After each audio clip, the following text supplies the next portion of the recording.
Hello, my name is Avery. I am a holistic nutrition health coach, and today I'm going to be talking about my asthma.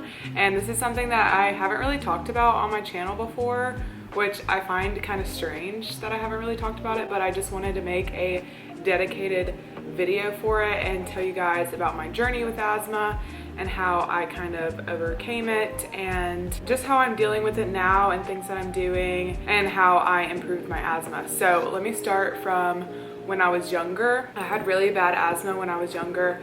I would have to use my inhaler several times a week, sometimes even more than once a day.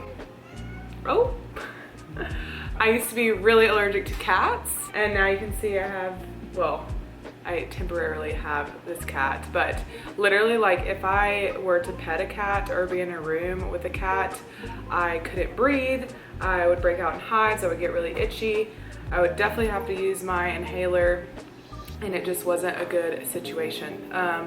But now I can obviously be around cats much more, so it's definitely improved. So anyways, yeah, when I was younger, I was allergic to some animals, especially cats and horses. I was allergic to hay and grass, a lot of environmental allergies, different kinds of trees. There are definitely different seasons when my asthma would be worse and my allergies would be worse. And the two very much go hand in hand. I was also allergic to a lot of different foods, which would make my asthma even worse. So I had a lot of environmental allergies, a lot of food allergies, and chemical allergies. So when I was around certain smells or like certain perfumes or cleaning products, my asthma could get a lot worse, especially if I was in a car with like one of those little car freshener, the tree things. Those are awful for you, by the way. Don't put those in your car. But things like that would make my asthma worse. I played a lot of sports growing up. I was outside a lot. I definitely had exercise-induced asthma. I was playing things like softball and I was an outfielder.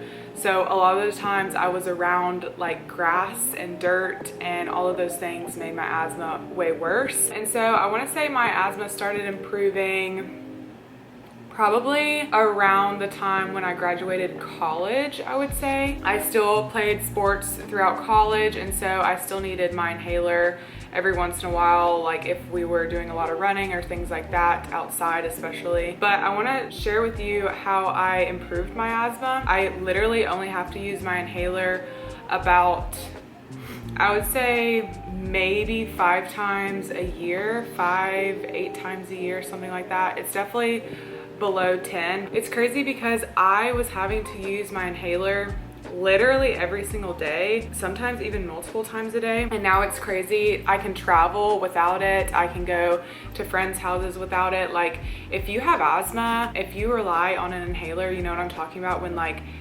you have to have an inhaler with you at all times because you just like never know when you're gonna need it. I did this. One, I got allergy shots, and I definitely think that the allergy shots helped a lot. I think I got a low dose allergen shots, LDA shots. So I definitely think those helped a lot. They're basically injecting you with like a low dose of the things that you're allergic to. So I did an IgE test, and this is a blood test that lets you know what you're allergic to. So I did this when I was younger, and then I also did it back in 2019, I think, and a little bit in 2020. I did have several rounds of LDA shots, so I definitely think that that helped a lot with my allergies, which helped with my asthma. But I also did a lot of lifestyle changes too, which I think helped a lot. I have always had an air purifier in my room. I'm very cautious about my air quality, especially because I live in the city. You really want your air quality to be really great, especially in your bedroom, because that's where you are spending the majority of your time, you know, sleeping. You really want your bedroom to have really good air quality. So I do have an air purifier in there, and I suggest that you get an air purifier for your home as well, because it's really important to live in an environment with good air quality, especially if you have asthma. And so going into the air quality, I am very cautious with perfumes that I wear, other things that I like spray in the house, like things that I'm cleaning with, my laundry detergent, All of that is pretty much fragrance free, and I recently got Branch Basics. They have this like concentrate that you use to clean with. They also have laundry detergent and dishwashing detergent. So I am very cautious with things that I use in the home because I don't want to add any kind of toxic load to the already toxic environment. I really want my home to be as clean as possible. Things that I can control, I want it to be as clean as possible. So minimal ingredients, fragrance free for sure. I really don't wear perfume that often. If I am wearing perfume, Henry Rose, I think it's Henry Rose. They have a really good like natural brand of perfume, but you can also use like essential oils and things like that. But even essential oils sometimes can induce my asthma. A lot of times I will just use like fragrance free things. I try to vacuum a lot and just keep the floors really tidy and not have a lot of dirt and dust around because that can induce your asthma as well. I can do a whole video on how to make your home non-toxic, but yeah, I just try to get fragrance-free things and things with very minimal ingredients like cleaning supplies and things like that. And the air purifier really helps to keep the air quality clean as well. Besides keeping my home non-toxic, I would also say that I changed my diet in a way that really improved my asthma. So I was kind of unaware for a long time that the things that I was eating kind of induced my asthma. I wasn't like putting two and two together. Sometimes I would eat something and literally an hour later I noticed I would need to use my inhaler, and this rarely happens to me now because I am being so cautious as to what I'm putting into my body. So I do try to eat a lot of organic produce and I don't eat a lot of grains. I don't eat a lot of ultra processed foods, so I try to keep my diet really clean. I was paleo for a long time and I think that helped a lot because especially with grains in the US, they are sprayed so much with like pesticides and herbicides, and those chemicals can cause like a reaction in your body. And so if I were eating those things on a regular basis, my body would be kind of inflamed, and I realized that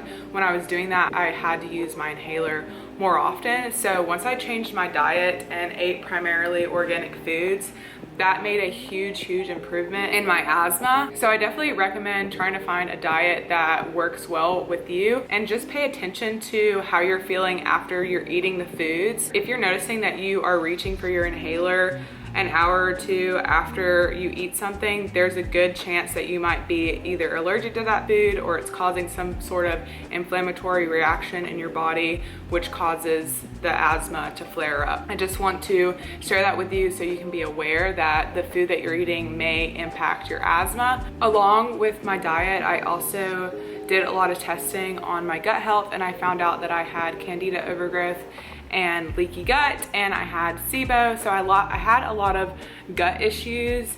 And so once I changed my diet and changed my lifestyle, I really noticed a big difference. The food that you eat greatly impacts your gut health. You can't have good gut health without having a good diet. So I would definitely look into your diet and see if that helps your asthma as well. So I'm not saying that you have to do all the gut testing that I did. I have a lot of videos on my YouTube channel about this if you're curious, but I definitely think healing my gut had a huge impact on my asthma.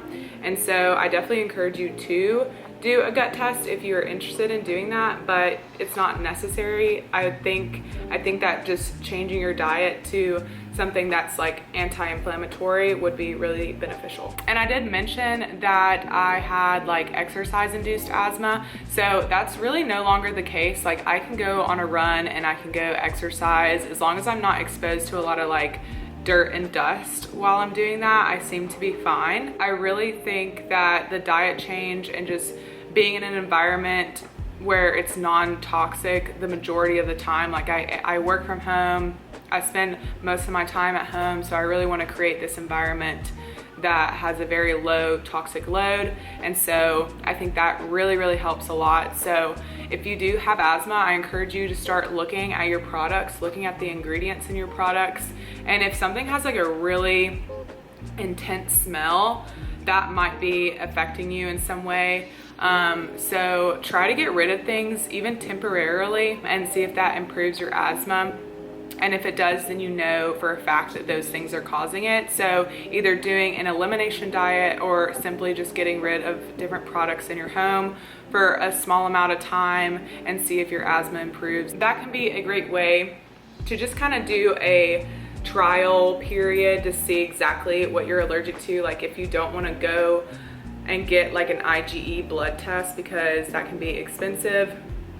So doing like an elimination can be great, but I do think it is possible to greatly reduce your asthma and not be so inflamed all the time. So those are my tips for you. I hope that you found this video educational and you got some tips from me. Give this video a like if you liked it. Let me know what else you want to see from me, and don't forget to subscribe. I'll see you in the next one. Bye.